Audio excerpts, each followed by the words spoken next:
চলে আসলাম আজকের আরেকটি নতুন ট্রেন্ডিং রিলস ভিডিও নিয়ে। আপনারা ইতিমধ্যে দেখতে পেয়েছেন একটি বাচ্চার ভিডিও, রিলস ডান্স ভিডিও, এবং এই ডান্স ভিডিওগুলো প্রচুর সোশ্যাল মিডিয়াতে ভাইরাল হচ্ছে, বেবি ডান্স। তো বাট আপনারাও যদি আপনার ফটো দিয়ে বেবির মতন ফটো তৈরি করে যদি আপনারা এরকম টাইপের ডান্স ভিডিও বানাতে চান, তাহলে আজকের এই ভিডিওটা আপনাদেরকে শেষ পর্যন্ত দেখতে হবে। তো চলুন শুরু করছি আজকের এই ভিডিও। আপনাদেরকে প্রথমে জিমিনি অ্যাপসের দ্বারা আপনাদেরকে ফটো ক্রিয়েট করে নিতে হবে।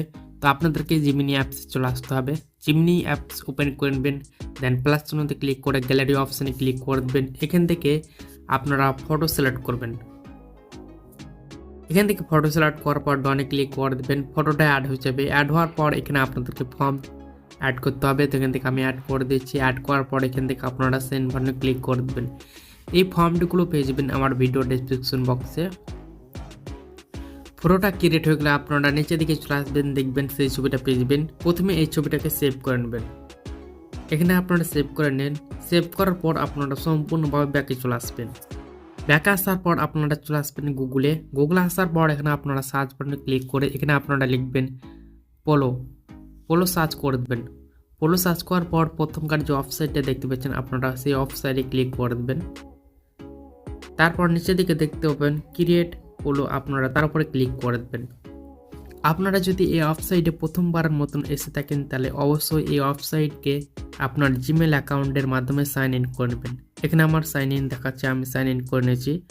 অবশ্যই সাইন ইন করে নেবেন। সাইন ইন করার পর নিচের দিকে দেখতে পাবেন নিউ প্রজেক্ট, আপনারা তার উপরে ক্লিক করে দেবেন। দেন আপনারা টেক্সট টু ভিডিওতে ক্লিক করে দেবেন। দেন এখান থেকে আপনারা ফ্রেম টু ভিডিওতে ক্লিক করে দেবেন। তারপর প্লাস চিহ্নতে ক্লিক করে দেবেন, আপলোড ইমেজে ক্লিক করে দেবেন। এখান থেকে আমি সেই ফটোটা নিয়ে নিলাম, যে ফটোটা আমি জিমিনিতে আমি ক্রিয়েট করেছি।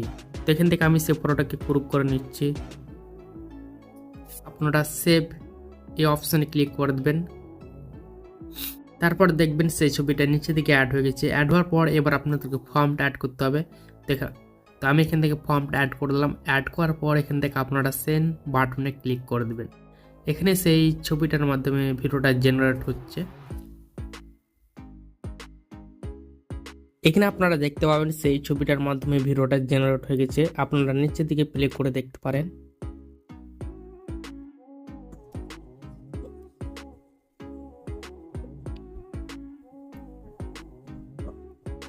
এটাকে আপনারা সেভ করে নেবেন। সেভ করার জন্য আপনারা অ্যারো অপশনে ক্লিক করে দেবেন, দেখবেন সেটা সেভ হতে চলেছে।